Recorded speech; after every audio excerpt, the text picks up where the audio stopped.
Yes, hello, I'm back. And Lights Diaries, thank you for your time clicking my video. And I am back. And Lights Diaries has been dormant for a couple of months because I was busy with my transition here in the US. So I'm making this video because I will be answering your questions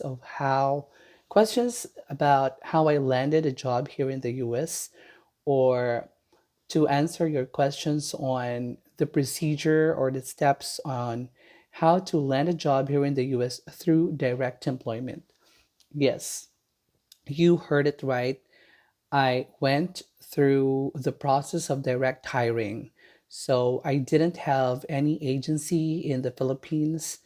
I just had to study everything and then followed the process on how to land a job in a public school, how to become a public school teacher here in the US through direct employment. Okay, so there are several steps that I followed, or several steps that I um, took before I was given the job offer here in the US. So for the information of everyone, I am here currently in Illinois, USA, and I am teaching in a public school here in suburb of Chicago.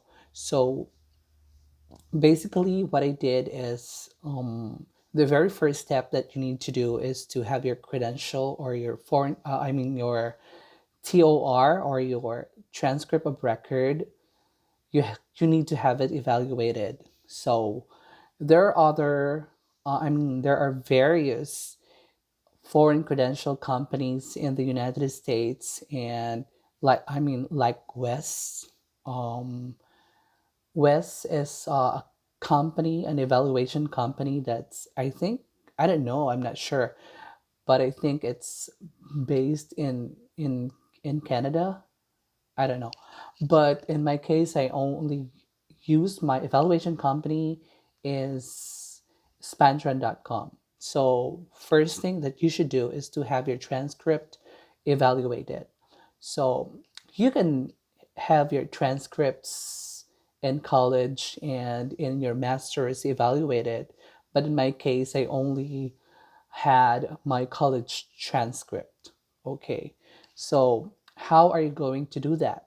So you need to log into spantran.com. It's spelled as SPANTRAN.com. So you need to log in there. You need to create your profile to fill in some of the questions there. And the last thing is you need to upload your TOR. Okay, so you need to choose the teacher evaluation, or teacher's analysis course to be exact. So I think that costs $290. I'm not really sure, but as far as I can remember, it's $290. So once you are done, um, include once you are done giving all the information and then uploading the TOR and paying, then you just need to wait for 10 days for the Spantran to release your foreign credential evaluation. So that is the FCE. Okay, the first document that you need to prepare. That's the FCE, or the foreign credential evaluation. So it will be released to you after 10 days from the day you let your university, or your college or university. So in my case, I contacted Bicol University and have them sent my transcript of record directly to Spantran for the verification or the authentication of the document that you sent. So it doesn't mean that when you upload your document, the TOR, the process will start right away. No.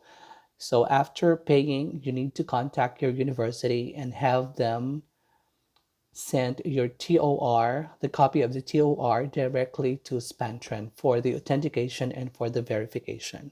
So, and then you need to wait for 10 days for the Spantran to release your teacher course analysis or your foreign credential evaluation. So it's actually a document, just like a transcript of record, wherein it states there that your degree is US recommended equivalent course in the US. So, meaning to say, our TOR or our education or maybe our degree in the Philippines should be credited or should be evaluated based on the standards of the US. Okay, so that's the first.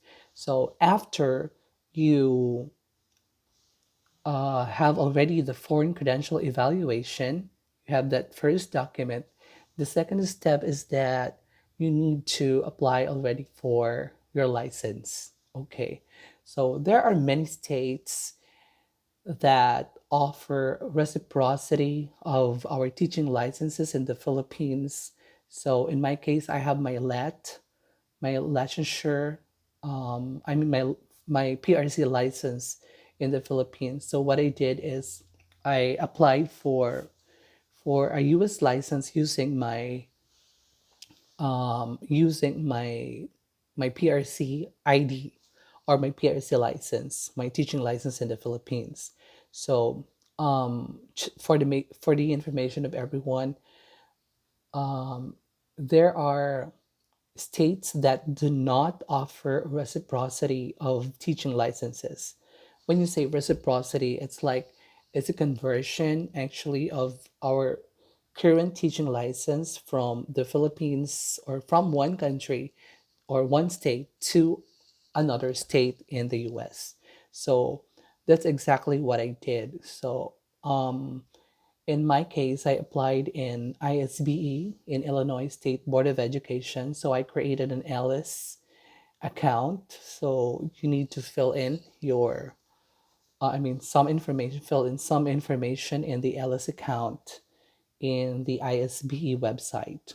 Okay, so again, it's ISBE, it's Illinois State Board of Education. So you need to contact the ISBE, you need to create your ELIS account, ELIS account, and then once you're able to create an account, you need to upload some documents. So these documents are needed to be prepared before you create an account in Ellis. So what are these? I uploaded my FCE. That's why you needed to have your transcript evaluated because that is the first document that you will be needing when you apply for a US teaching license.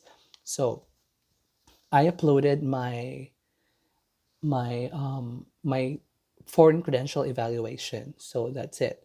And then my TOR, of course, from my university, and some of the documents that I obtained from PRC. So, for example, my teaching license, some certificates like certificate of passing, certificate of rating, and certificate of good standing. So, those certifications, you really need to prepare all of them before you can create your Alice account in ISBE website.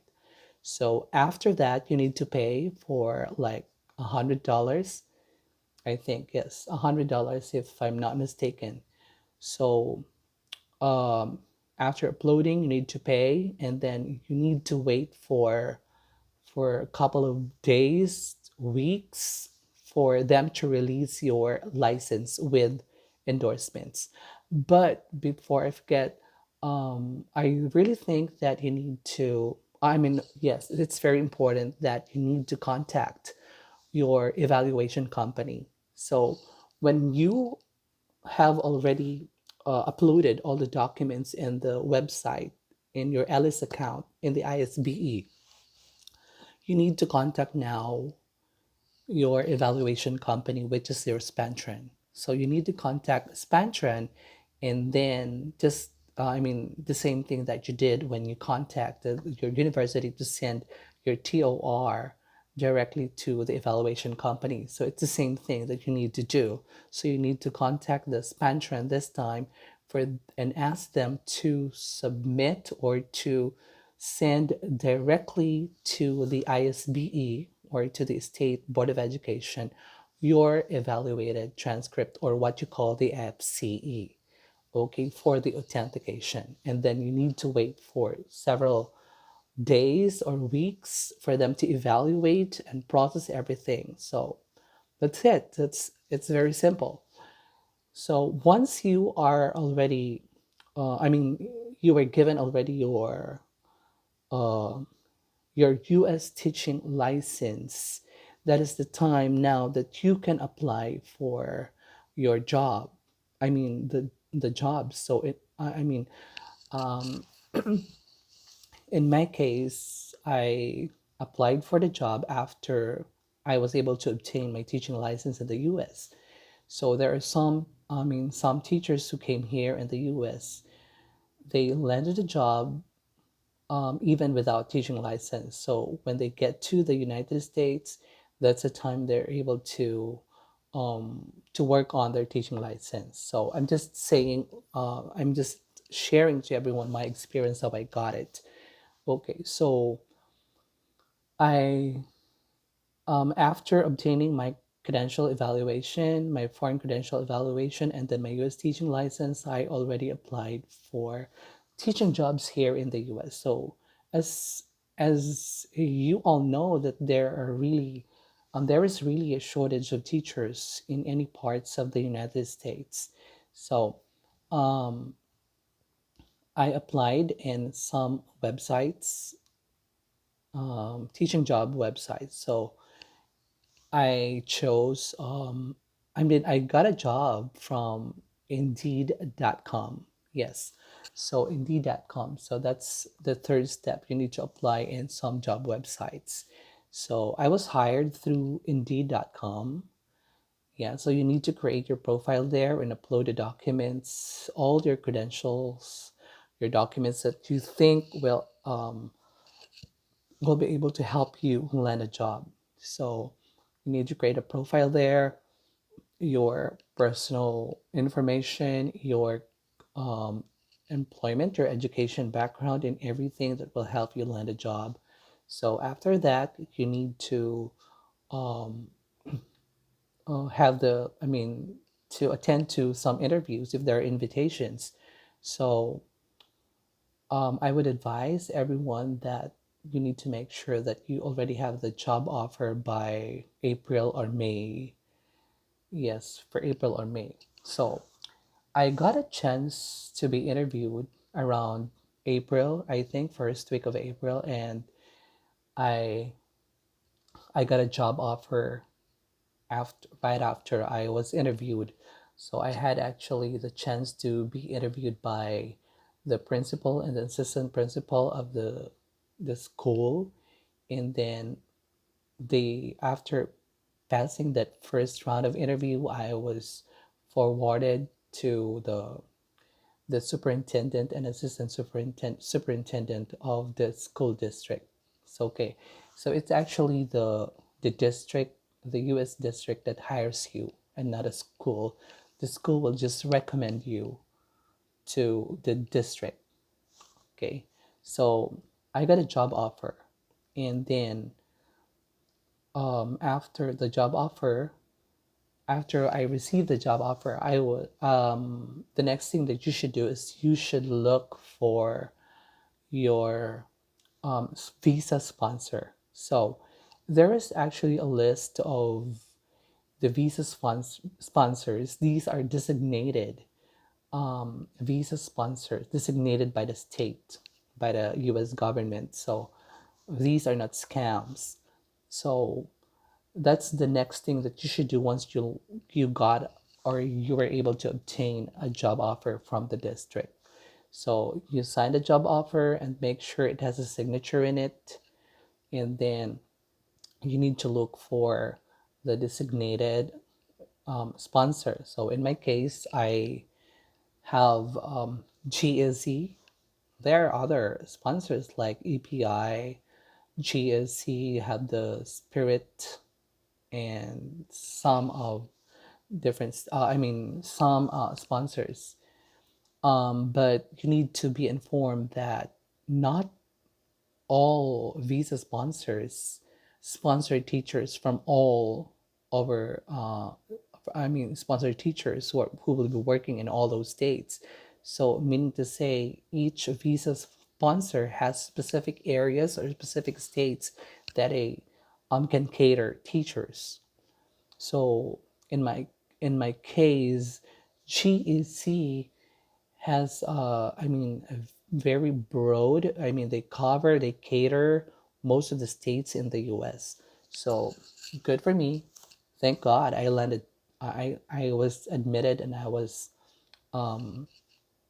they accepted me for the program. So after, you just need to upload those documents, your credentials and everything, to the website of their visa sponsor. So after that, this visa sponsor will be the ones to this visa sponsor of yours will be the one to give you, after payment, they will be the one to send you all the documents that you will be needing when you have your visa interview in the embassy, in the US embassy in the Philippines, in Manila. So that's it. So again, you need to obtain those documents from your visa sponsors, just like your DS 2019. That is one very important document. Your DS 2019, or what you call the certificate of eligibility, you need that one. And then, so after you receive all those documents, those documents sent by the visa sponsor, you need to schedule now your visa interview with the US Embassy in Manila. So I think in my case, it took me 3 months, or 2 months or 3 months, before I was able to have my interview in the US Embassy. And if in case you were able to schedule a late, I mean, a date that's too long, like it would take you 5 months or more, then I think you need to contact the embassy and then ask for an expedited interview. So, yes, they do expedited interview, but that will only be given once, one chance for you to expedite your interview. So, in my case, the start of my program was supposedly August 15. Yes, but then I had my first schedule, which is August 20. So that would be too late. So I had to be in the US before my program date starts. So what I did is I filed my request for an expedited interview, and they granted it. I just sent an email and they granted it, like earlier. A week earlier. Like 3 weeks or 2 weeks earlier before my departure date from my intended departure date from the Philippines. So you need to attend your visa interview with a U.S. embassy and bring all the documents that you will be needing, especially your DS 2019, your passport, and some of the documents that can support the all those answers that you filled up in your application, in your visa application. So when you had your interview with the U.S. embassy,